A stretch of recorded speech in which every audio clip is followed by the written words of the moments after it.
Did you know that respect is way more important than just being polite? It's actually the foundation of all our interactions with others.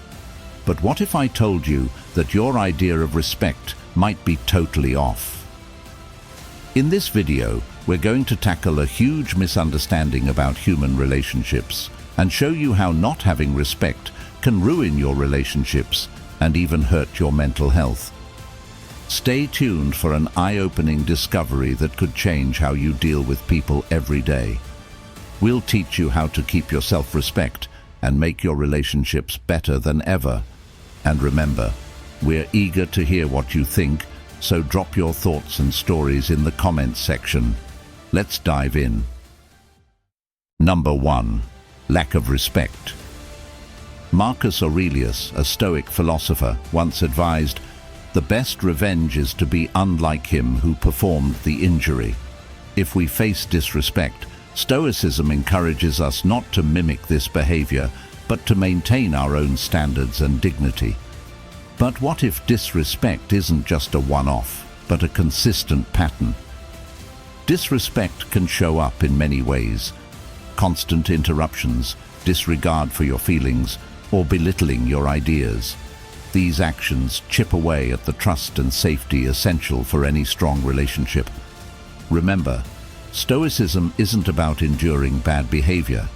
It's about fostering relationships that align with our virtues. Epictetus said, "Be tolerant with others and strict with yourself." This means we strive to improve ourselves and expect a basic level of respect from others. Seeing these signs of disrespect should be a clear signal. It's harmful not only to our interactions, but to our mental health as well. Stoics believe in protecting inner peace, and maintaining that peace means sometimes stepping away from those who disrupt it. By choosing to distance yourself from negative influences, you're not giving up. You're standing up for your self-respect. Seneca taught us to improve by association, suggesting, "Associate with those who will make a better man of you." This wisdom holds especially true here. Choosing to surround yourself with respect is not just about feeling valued. It's about living in accordance with Stoic values of dignity and self-worth. Number 2. Manipulative behavior. Epictetus once pointed out, "No man is free who is not master of himself." In the context of relationships, this means being aware of when someone else is trying to control your emotions or decisions. This lack of freedom doesn't just affect your autonomy, it skews your perception of reality, leading to confusion and self-doubt.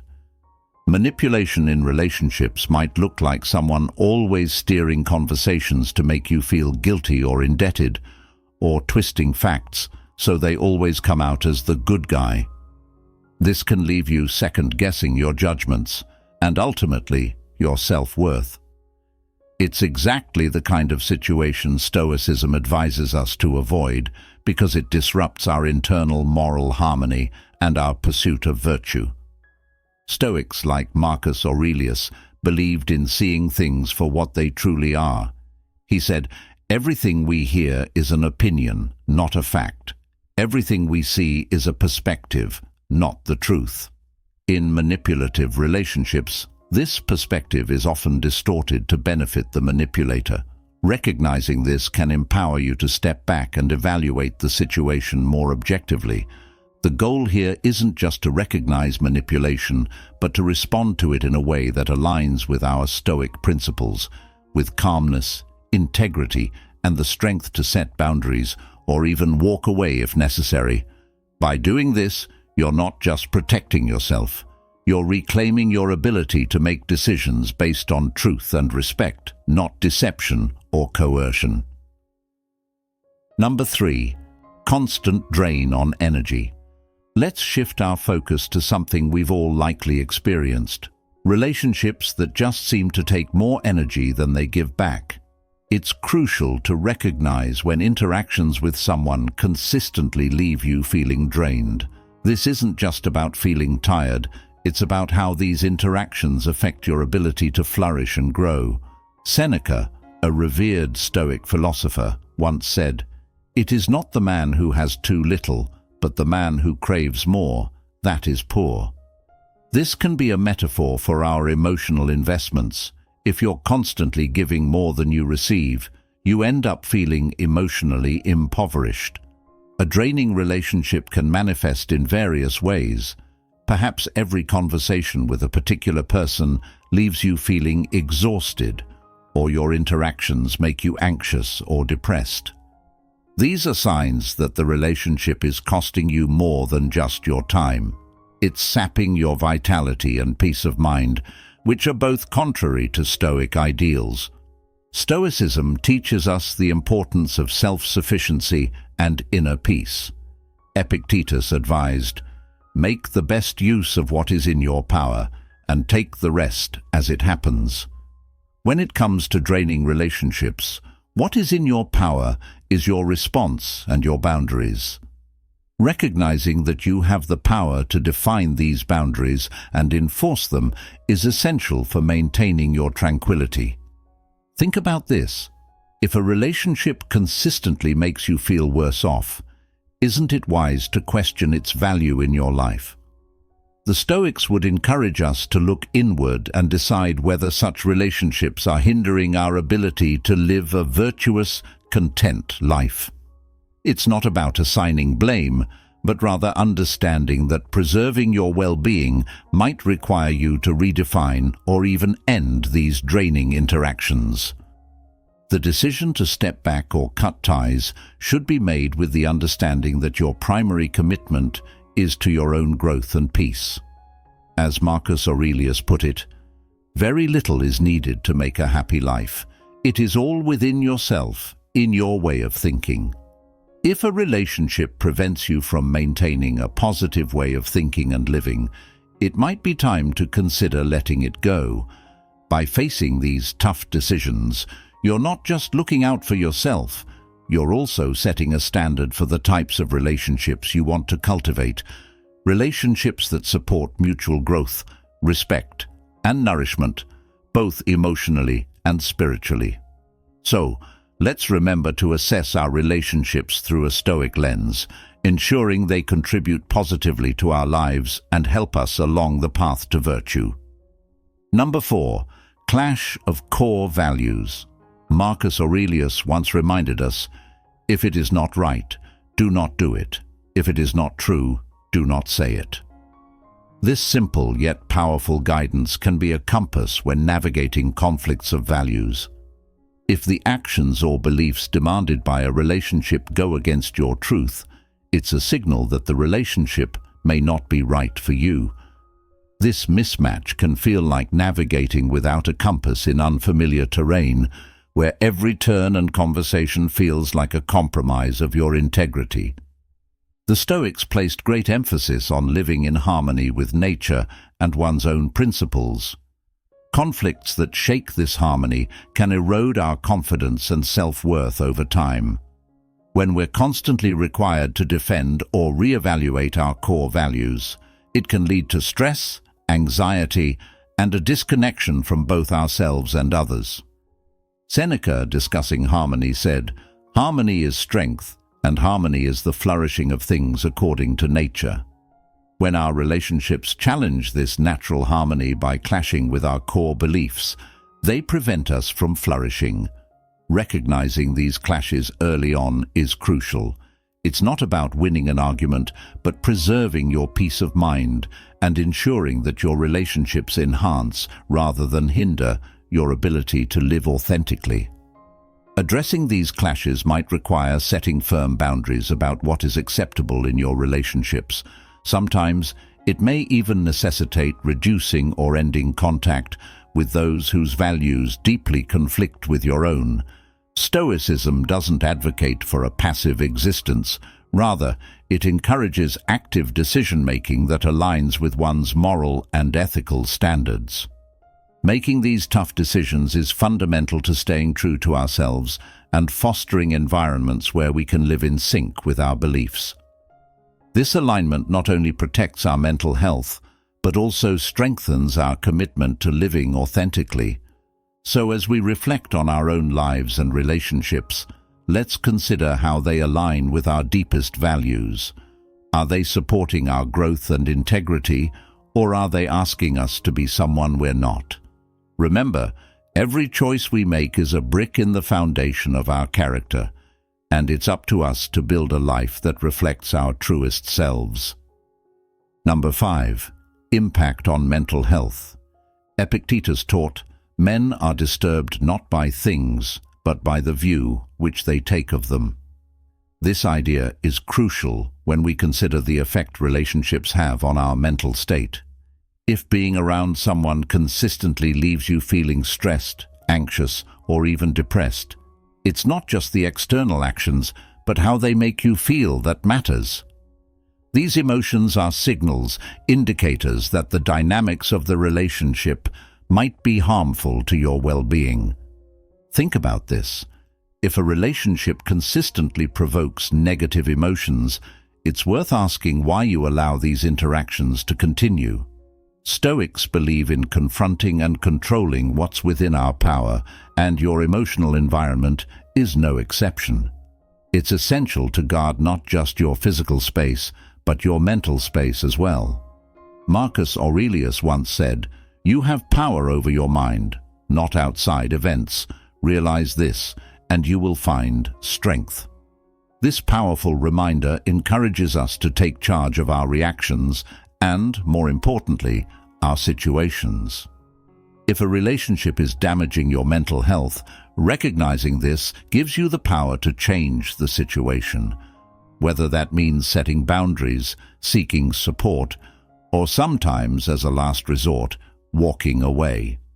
The process of recognizing and responding to the toll a relationship takes on you isn't just about self-preservation. It's about respecting yourself enough to say no to ongoing harm. This is particularly aligned with Stoic principles, which prioritize personal virtue and emotional resilience. And remember, the Stoics weren't about suppressing emotions, but managing them wisely. By actively choosing who and what we allow into our lives, we're not just avoiding unnecessary distress. We're cultivating an environment where we can thrive. This isn't merely about finding easy peace, but about ensuring that the peace we do find is robust and enduring. So, if you're noticing that a relationship consistently impacts your mental health negatively, consider what steps you can take to protect your peace. Number 6. Absence of trust.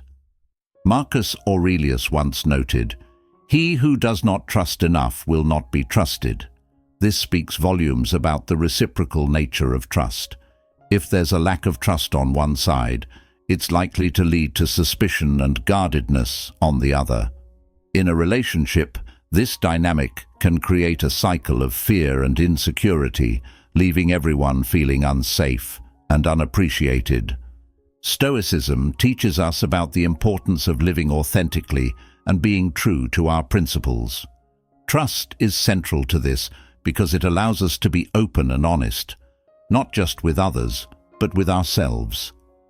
Epictetus pointed out, "It's not the things themselves that disturb people, but the judgments that they form about them." In relationships, if we constantly judge every action or word through a lens of suspicion, we're not really seeing things as they are. We're clouded by our fears and doubts. Rebuilding or establishing trust isn't just about changing how we see others. It's about aligning our perceptions with reality, without the bias of past hurts or fears. This might mean having open and honest discussions about our insecurities, listening actively without jumping to conclusions, and showing consistent behavior that others can rely on. However, if trust seems irreparable, and if every attempt to rebuild it fails, it might be a sign to step back. Stoicism doesn't advocate enduring harmful situations under the guise of virtue. Instead, it encourages us to seek peace and harmony in our environments. Seneca once said, "True happiness is to enjoy the present without anxious dependence upon the future." This is only possible in relationships where trust exists. So, if you find yourself in a relationship where trust is absent, consider what steps you can take to address this issue. Is there room for open dialogue? Can past breaches be genuinely forgiven? Or is it healthier to walk away? These aren't easy questions, but they are necessary. Remember, maintaining your inner peace is paramount, and sometimes that peace requires making tough decisions about who we allow into our personal space. Ultimately, fostering trust is about more than just ensuring relational stability. It's about cultivating a life where we can be our true selves, confidently and peacefully. Number 7. One-sided relationships. Marcus Aurelius wrote, "Just that you do the right thing, the rest doesn't matter." This Stoic principle reminds us to uphold our own integrity, even in relationships. We should do our part sincerely, but it's also important to notice if the effort isn't reciprocated. Relationships are a two-way street, and when they become one-sided, they can lead to feelings of resentment and neglect. A Stoic approach doesn't mean accepting whatever comes your way with passivity. Instead, it encourages active engagement with your life and decisions, including recognizing when a relationship is imbalanced. Seneca pointed out, "Wherever there is a human being, there is an opportunity for a kindness. While kindness is vital, it should not lead to self-neglect. If you're consistently giving more than you're receiving, it might be time to reconsider the dynamics of that relationship." Balancing a relationship isn't just about keeping score, but ensuring that both parties feel valued and supported. Epictetus said, "First say to yourself what you would be, and then do what you have to do." This profound advice suggests that if you value mutual respect and support in relationships, your actions should align with this value. This might mean having a frank conversation about your needs and expectations, or reevaluating how much energy you're willing to invest. It's important to remember that recognizing one-sidedness isn't about casting blame, but about seeking balance. Maybe the other person isn't aware of how you feel, or perhaps they're going through a phase where they can't give as much. Communication is key here. Discussing your feelings openly can lead to greater understanding and, ideally, a more balanced relationship. However, if after addressing these issues the relationship remains significantly unbalanced, it might be wise to reflect on whether this is the right relationship for you. As Stoics, we seek to create lives filled with purpose and meaning, and this extends to our relationships. They should enrich our lives, not complicate them with undue stress or imbalance. Number 8. Harmful communication. Stoicism teaches us not to be perturbed by external events, but to control our reactions to them. Epictetus advised, "Don't explain your philosophy, embody it." When faced with harmful communication, embodying our philosophy means responding with integrity rather than reacting impulsively. It involves setting boundaries on what kind of communication we accept and striving to foster a more positive and constructive dialogue. However, changing harmful communication patterns isn't just about adjusting how we respond. It's also about addressing the root causes. It's important to have honest conversations about why these negative patterns have developed. Are there underlying issues or frustrations that need to be addressed? Sometimes these conversations can be challenging and may require the help of a mediator or counselor to ensure that they are productive and not hurtful. But remember, while Stoicism values peace and harmony, it also values self-respect and truth. Seneca once said, "Speak what you think today in words as hard as cannonballs, and tomorrow speak what tomorrow thinks in hard words again, though it contradict everything you said today." This means being honest and direct, yet respectful, is crucial, even if it leads to difficult but necessary conversations. If efforts to improve communication are successful, the relationship can experience a renewal of trust and mutual understanding, leading to deeper and more meaningful connections. However, if negative communication persists despite your best efforts, it might be necessary to re-evaluate the relationship's viability. Continuing in a cycle of destructive communication can be harmful to both parties, straying from the Stoic ideal of living a life of virtue and tranquility. We encourage you to think about how you can use these insights in your everyday life. Change starts with being aware and is confirmed through action. Feel free to share your thoughts and experiences in the comments below. Your input is vital to enrich our discussion. If you found this video helpful, please subscribe to the channel and turn on the notification bell so you don't miss any of our future content. Together, we can foster healthier and more respectful relationships. Thanks for watching, and see you next time.